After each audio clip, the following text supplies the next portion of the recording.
जय माँ इंद्राक्षी जय अम्बे। इंद्राक्षी धाम में दर्शकों आप सभी का हम हार्दिक स्वागत करते हैं। आइए इस विशेष अंक में हम बात करते हैं मंत्र विद्या के बारे में। हम जिस मंत्र को गुरु मंत्र के रूप में स्वीकार करते हैं वो मंत्र हमारे जीवन को, हमारे जीवन की समस्त समस्याओं को बहुत क्षण भर में दूर कर सकता है। लेकिन कब? हमें एक बात और ध्यान रखनी चाहिए कि हमें मंत्र बार बार बदलने नहीं चाहिए। कई बार कुछ लोग कभी 2 महीने किसी मंत्र को पढ़ेंगे, 2 महीने किसी मंत्र को पढ़ेंगे, या आज इस मंत्र को पढ़ लिया, कल उस मंत्र को पढ़ लिया। तो क्या ऐसा करना सही है? सारी जानकारी इस अंक में आपको देने वाले हैं। बहुत अच्छा अंक है साधकों के लिए, ध्यान से सुनिएगा। आइए पहले आज का पंचांग देखें। 30 जुलाई सन 2025 दिन बुधवार, संवत 2082, श्रावण मास, शुक्ल पक्ष, तिथि षष्ठी, नक्षत्र हस्त, राहु काल 10:30 से 12, दिशा शूल पश्चिम दिशा। सन 2025 में हमारा प्रवेश है। ये जीवन का चक्र यूं ही चलता रहेगा। 25 से 50 भी आएगा, 50 से 100 भी आएगा। ये जीवन की रफ्तार है, यूं ही चलती रहेगी। और हमें ये मानव का तन, ये मानव का चोला 84 लाख योनियों में भ्रमण करने के उपरांत मिलता है। बड़ी मुश्किल से मिलता है, और उसके बाद भी बहुत ही सौभाग्य से हमें कहीं उपयुक्त गुरु से दीक्षा मिलती है और हमें गुरु से एक विशेष मंत्र की प्राप्ति होती है। लेकिन कई बार हमारा उथला मन, हमारा अस्थिर मन, हमारा अशांत चित्त उस मंत्र के प्रति वो बात नहीं आ पाती, उस मंत्र के प्रति वो श्रद्धा नहीं ला पाता जो आनी चाहिए। और यहीं से एक नकारात्मक खेल प्रारंभ हो जाता है कि जब हम गुरु मंत्र पर ही विश्वास नहीं करेंगे, हम गुरु मंत्र को उथले अधूरे मन से हम पढ़ेंगे, संख्यात्मक रूप में हम गुरु मंत्र को पढ़ेंगे, तो संसार के कितने भी अब आप मंत्र पढ़ लीजिएगा वो बात नहीं आ सकती। क्योंकि जो शक्ति पुंज हमें गुरु के माध्यम से मिलता है, हम उसी को नकार रहे हैं। नंबर 2 कि हम कई बार जल्द मंत्रों को बदलते हैं। आज हमने शिव मंत्र पढ़ा, कल हमने दुर्गा मंत्र पढ़ा, फिर हमने इस मंत्र को पढ़ा, फिर हमने ये स्तोत्र पढ़े। तो ध्यान रखें, जल्द भी किसी मंत्र को बदलना उपयुक्त नहीं है। जब हम किसी मंत्र को पढ़ते हैं, जपते हैं, उसकी ऊर्जा बनती है, और जैसे ही ऊर्जा बनने को प्रारंभ होती है हम वो मंत्र छोड़ बैठते हैं, क्योंकि इतना हमें ज्ञान नहीं होता कि ये मंत्र अब सिद्ध होने वाला है, ये मंत्र अब चैतन्य होने वाला है, इस मंत्र से बहुत कुछ हमारे जीवन में, बहुत कुछ बड़ा बदलाव आने वाला है। लेकिन उस मंत्र को हम वहीं छोड़ करके फिर किसी और मंत्र की तलाश में लग जाते हैं। कई बार किसी से कोई गुणगान यूट्यूब पर या कहीं भी सुन लेते हैं, किसी मैगज़ीन में पढ़ लेते हैं, या कोई ऐसी चीज़ हमारे सामने आ जाती है, अरे बड़ा जल्दी इनका काम बन गया, इनका ऐसा हो गया।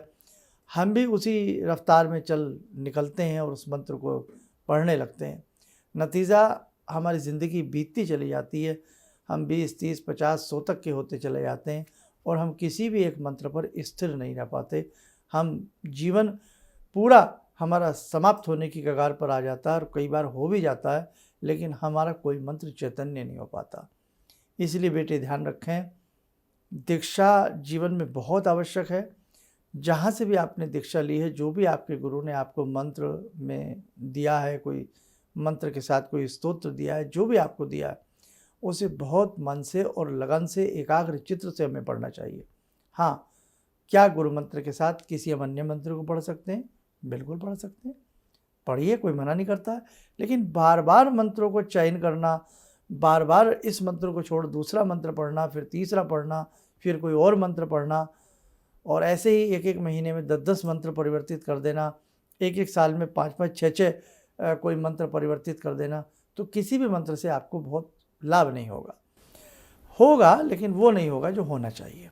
हाँ, ऐसे ही हम कोई अनुष्ठान करना चाह रहे हैं, हम किसी अन्य मंत्र को लेकर के कोई विशेष अनुष्ठान करना चाह रहे हैं, किसी पर्व पर, किसी विशेष तिथि पर, ग्रहण काल में, या किसी विशेष ओकेज़न पर, वो बात अलग है। फिर हम किसी मंत्र की सिद्धि अलग से कर सकते हैं। लेकिन दैनिक रूटीन में बार बार मंत्रों को बदलना ये अच्छी बात नहीं है। वहाँ बेटा आप अपने पूर्ण रूप में अपने गुरु मंत्र पर ही फोकस रखें। या जैसे बहुत लोग हैं, दीक्षा नहीं ली है, अब वो बचपन से, पिछले 20 साल से, 25 साल से, 15 साल से, 2 साल से 6 माह से किसी मंत्र को पढ़ते आ रहे हैं अपनी मर्जी से। जैसे आपका मन हुआ, हम नमः शिवाय पढ़ रहे हैं, हम ओम नमो भगवते वासुदेव वाय पढ़ रहे हैं, हम शिव पुराण पढ़ रहे हैं, हम दुर्गा सप्तशती का पाठ कर रहे हैं अपने मन से। तो फिर आपके मन ने अगर किसी मंत्र को चुना है तो इसमें आप ये मान के चलें कोई प्रारब्ध का योग है जो आज आप अपने मन से किसी मंत्र को लंबे समय से पढ़ते आ रहे हैं। बस बेटा उसी मंत्र की किसी भी गाइड से अच्छे से विधि विधान पूछ लीजिए और उसी मंत्र को आत्मसात करते हुए गहराई के साथ उस मंत्र को जपिए, वही मंत्र आपका कल्याण करेगा। आप किसी भी पुराण को पढ़िए, सभी भगवान, शिव पुराण में शिव भगवान की महिमा, गरुड़ पुराण में उनकी महिमा, हनुमान जी की बात करें तो उनकी महिमा, राम जी की बात करें तो उनकी महिमा अपरंपार। इसीलिए भगवान सभी बड़े हैं, भगवान में छोटे बड़े का भेद नहीं होता, ईश्वर एक है। किसी भी ईश्वर को ध्याइए, भगवान समस्त प्रकार से जिस ईश्वर को आप ध्याएंगे भगवान उसी रूप में आपका कल्याण करेंगे।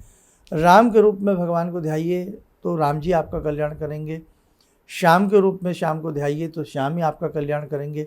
ऐसा नहीं है कि श्याम जी वो कल्याण नहीं कर सकते जो राम कर सकते हैं। तो ये भेदभाव भगवान के बीच में नहीं है। आप भगवान का किसी भी स्वरूप का भगवान का ध्यान करिए, उसी रूप में आपको भगवान अपना विशेष आशीर्वाद देते हैं और आपके समस्त कार्यों को निर्विघ्न रूप से बनने का वो शुभ आशीष देते हैं। एक व्यक्ति को पानी की ज़रूरत है, ध्यान से सुनना, ये सुनी होंगी आपने सारी बातें। एक व्यक्ति को पानी की ज़रूरत है और उसने गड्ढा खोदा। जब पानी निकलने वाला था तो वो थक गया कि नहीं यार यहाँ पानी नहीं निकलेगा, छोड़ दो इसको। अब वो दूसरे स्थान पर गड्ढा खोदने लगा। 2-3 दिन मेहनत की, कुछ दिन मेहनत की, नहीं साहब ये भी नहीं, अब वहाँ खोद लेते हैं। करते करते उस व्यक्ति ने सैकड़ों गड्ढे खोद डाले, जीवन ऐसे निकल गया, लेकिन उसको किसी भी गड्ढे से पानी की प्राप्ति नहीं हुई। क्यों? क्योंकि जब पानी की प्राप्ति होने वाली थी तो वो उसको छोड़ बैठता था और दूसरा गड्ढा खोदने लगता था।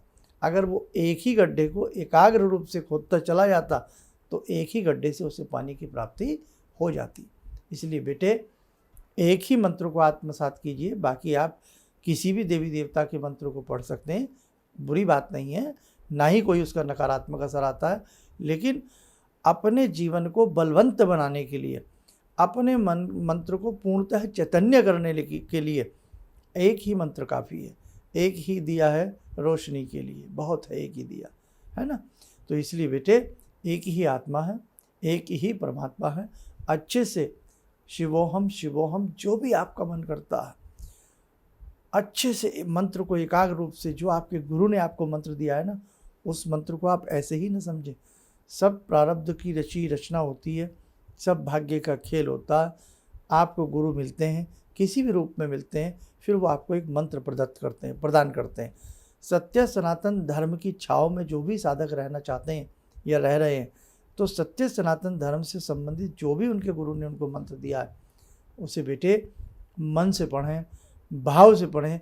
एक ही मंत्र आपकी कायाकल्प करने में सक्षम है। आप ये मत समझना ये मंत्र छोटा, ये मंत्र बड़ा, ये मंत्र ज़्यादा अच्छा, ये मंत्र कम कमज़ोर। नहीं साहब, सभी की शक्तियाँ, जैसे मैंने एग्जाम्पल दे के समझाया, सभी अच्छे हैं, सभी बढ़िया हैं। बस हमारी एक ज़रूरत है कि हम एक ही मंत्र को पढ़ें। हम एक सीढ़ी पर चढ़ते हैं, उतर जाएं, फिर दूसरी पे चढ़ें, उतर जाएं, फिर तीसरी पे चढ़ें, उतर जाएं, तो हम कभी मंजिल पर नहीं पहुंच सकते। इसलिए जब हमने एक सीढ़ी पर चढ़ना शुरू किया ना, जब तक चढ़ते जाइए, थकिए मत, हार मत मानिएगा, जब तक आपको मंजिल ना मिल जाए। वीर तुम बढ़े चलो, धीर तुम बढ़े चलो, सामने पहाड़ हो, सिंह की दहाड़ हो, वीर तुम बढ़े चलो। इसलिए बेटे रुकावटें बहुत आती हैं जीवन में, मंत्र से मन भी हटने लगता है, दिक्कतें जीवन में बहुत आती हैं, परेशानियां जीवन में बहुत आती हैं। रोना मत, अच्छे से एक मंत्र को अच्छे से पढ़ो, एकाग्र होकर पढ़िए। आपके गुरु मंत्र में बहुत ताकत है। और जिस मंत्र को आपने स्वयं भी चुना है ना, जिस मंत्र को आप स्वयं भी पढ़ते आ रहे हैं बहुत लंबे समय से या कभी से भी, उस मंत्र में भी बहुत ताकत है। इसलिए आपने स्वयं चुना हो या आपके गुरु ने आपको कोई मंत्र दिया हो, वो मंत्र बहुत सुंदर मंत्र है, बहुत लाजवाब रूप से कार्य करता है। 2 अक्षरों का मंत्र राम ही बहुत है। ज़रूरत नहीं है हम 36 अक्षर का मंत्र पढ़ें, 48 अक्षर का मंत्र पढ़ें। बात तो है हमारी उस मंत्र के प्रति श्रद्धा, हमें वो मंत्र गुरु ने प्रदत्त किया हो, गुरु ने प्रदान किया हो या स्वयं चुना हो, भाव से पढ़ना, मंत्र बार बार मत बदलना। अपने किसी निजी काम के लिए अच्छा नहीं होता है, कोई अनुष्ठान करना हो, कुछ करना हो, वो बात अलग है, मैंने आपको समझाया।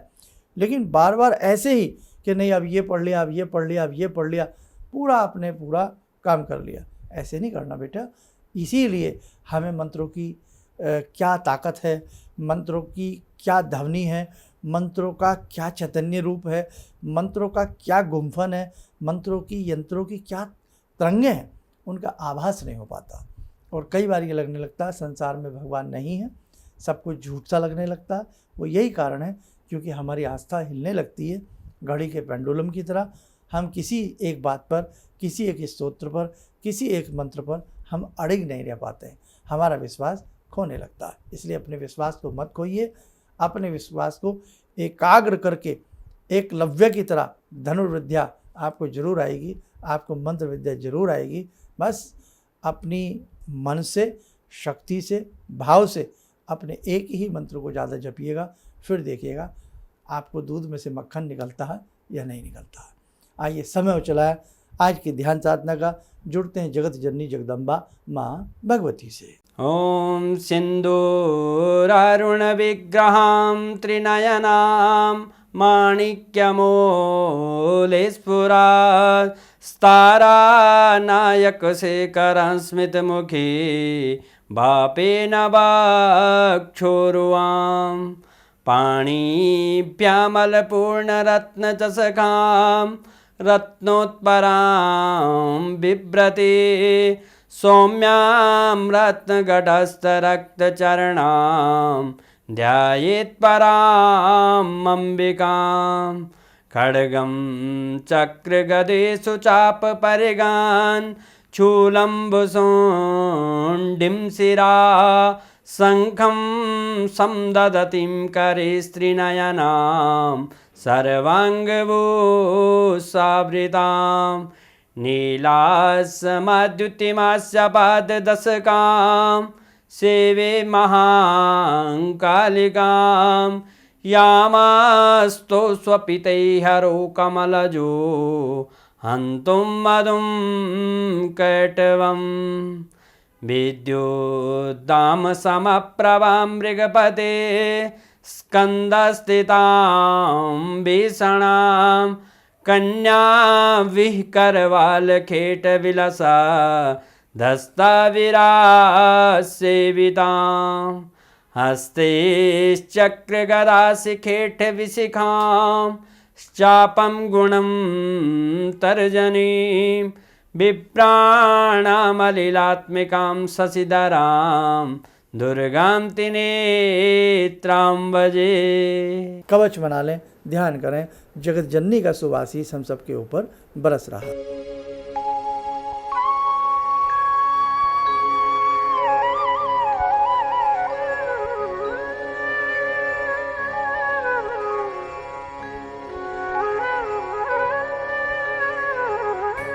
ओम बोलते हुए नेत्र खोलें, सामान्य हो जाए। देखो साधकों, ये मंत्र साधना का जो चैप्टर है बहुत विराट है। अभी तो मैंने आपको मामूली से हल्के हल्के शब्दों में ये बातें बताई हैं। इसके परे भी ले जाकर के यदि मैं इसके कुछ और एपिसोड बनाऊं और आपको अच्छे से समझाऊं तो आपको हैरानी होगी कि एक मंत्र क्या कर सकता है। बस चलते चलते यही कहूँगा, अपने जो भी आपको मंत्र मिला है बहुत अच्छा मंत्र है और पूर्ण श्रद्धा विश्वास के साथ अपने उस मंत्र को जपिएगा, आपको उसके सुंदर सुपरिणाम जरूर मिलेंगे। चलिएगा, आप सब लोग स्वस्थ रहें, सुखी रहें। इन्हीं शुभकामनाओं के साथ हम अपनी वाणी को विराम देते हैं। जय जय अम्बे। मुझे ये अंदर से विश्वास हो रहा था कि जो चीज़ 2-3 मैं ढूंढ रही हूँ, क्योंकि थोड़ी बहुत मैं भी भगवान में आस्था रखती हूँ, तो मैं ये सोची थी कि मुझे वो चीज़ें मिल जाएंगी। और रियली मुझे आज यहाँ बैठ के ऐसा लगा, जो आपने 2-3 चीज़ें करने के लिए बताई हैं, कि शायद मेरी समस्याओं का हल शुरू हो गया आज से।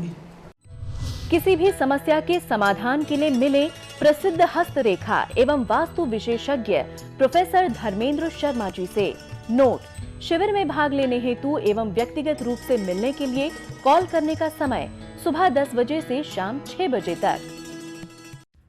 हमारे विभिन्न ज्ञानवर्धक कार्यक्रम देखने के लिए आप हमें अभी सब्सक्राइब करें, बेल आइकन को प्रेस करें ताकि आप देख सकें हमारा कार्यक्रम सबसे पहले। और अधिक जानकारी के लिए फेसबुक पेज को लाइक करना न भूलें।